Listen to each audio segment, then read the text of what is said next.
I may be king, and have all the money in the world, and all the land, and all that stuff. But I don't really think I want it. I just want to go home with Barry and, I don't know, have a bottle of beer. It's not gonna happen. It's true what they say. The grass is always greener. And you don't really know what it is you have until it's gone. Gone. Gone.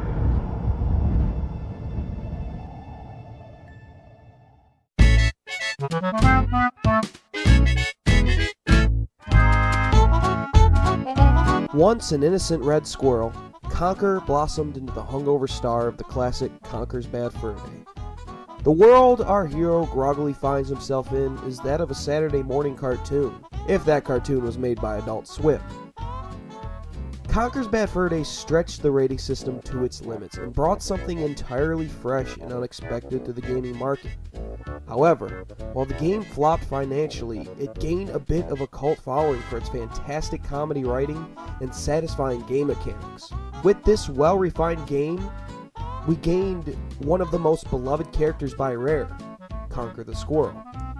This character broke a multitude of conventions, and is why I decided to analyze primarily his personality. Well, that and Conker's Bad Fur Day is my favorite N64 game of all time. Well, anyway, as with any of these videos, we're going to start with the origin. Our favorite alcoholic squirrel, Conker, first appeared in the 1997 Nintendo 64 title, Diddy Kong Racing. He would also get his own standalone title 2 years later in the form of Conker's Pocket Tales for the Game Boy Color. Not long after this, Conker would get another standalone game titled Conker's Bad Fur Day for the Nintendo 64. Anyway, while Conker's Pocket Tales was aimed primarily for the younger demographics, Conker's Bad Fur Day was the complete opposite, featuring a much older, greedier, and alcoholic Conker. The N64 title was focused on following the story of how Conker became king of the Panther Kingdom, and of the past few days leading to his ruling. Prior to this, little is known about Conker's origins except for the fact his parents raised him strictly with the belief to never touch alcohol, urinate in public, or be greedy. Sometime later, of course, Conker abandons all of these virtues. Conker eventually grows to be sarcastic, greedy, and alcoholic, despite how his parents had raised him.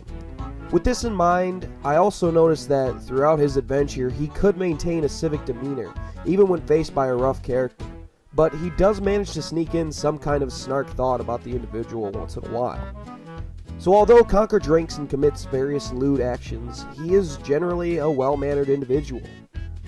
Judging by the opening scene of Conker's Bad Fur Day, Conker has made a habit of staying out late and drinking at bars with his friends. Eventually, Conker drank so much that he became confused and wandered off from his favorite bar in the wrong direction. He passes out and awakes to find himself in an unfamiliar area ruled by the Panther King. Given this, I think Conker is a subconsciously self-destructive individual, caring very little for anyone else and himself. He does, however, love and cares very deeply for his girlfriend Barry. His self-destructive behavior is apparent given the lengths he would go just to get a few extra dollars. More obviously, and infamously, diving headfirst into a pool of feces. Also, despite the numerous people who offer to help him, he finds almost every single one annoying in some way, further driving home the idea of his selfishness. Now, the only person he goes out of his way for is Barry. Whether he is calling her to let her know he'll be home late, or even taking on a mob boss and his goons to rescue her, even if it seems like she has feelings for that same mob boss. Now, spoiler alert for this next part. Eventually, Conker finds himself reunited with Barry, following a number of bizarre events.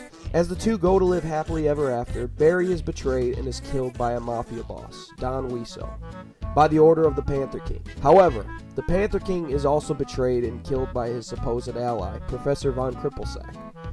After following an alien-inspired battle with a literal xenomorph, Conker is crowned king by the residents of the Panther King's kingdom. At this point, Conker's greed and comedic side almost vanishes and is replaced with a strong sense of grief and loathing, despite having unlimited amounts of money, land, and power. He misses Barry, the love of his life, and blames himself for her death. He wants nothing more than to have her back. Conker is eventually left surrounded by people who primarily annoyed him, making him feel alone and depressed.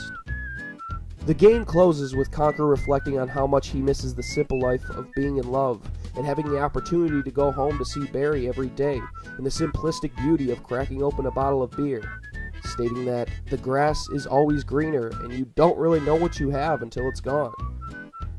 In an after-credits scene, we find Conker going back to his favorite bar to get completely trashed.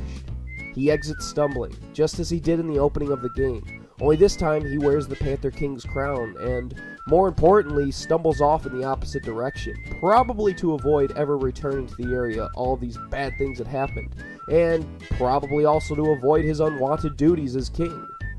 All in all, I love this character for a number of reasons, primarily how relatable he can be. He goes from being an innocent, do-good character to a vulgar and inconsiderate one. Not only that, but he is also an emotional and cynical character as well. He just wants to live life happily ever after, but seems to always come up short due to the hostile nature of the world around him. He is also an incredibly simplistic character who essentially just wanted to go home, but wound up becoming king of a place he otherwise hated.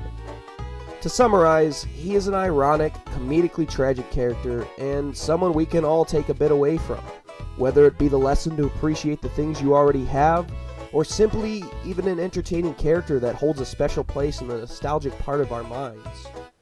Well, that's all for this character analysis, guys. I hope you enjoyed, and if you did, remember to leave a like and a comment saying that you did, and if you haven't already, be sure to subscribe and hit that little bell next to the subscribe button.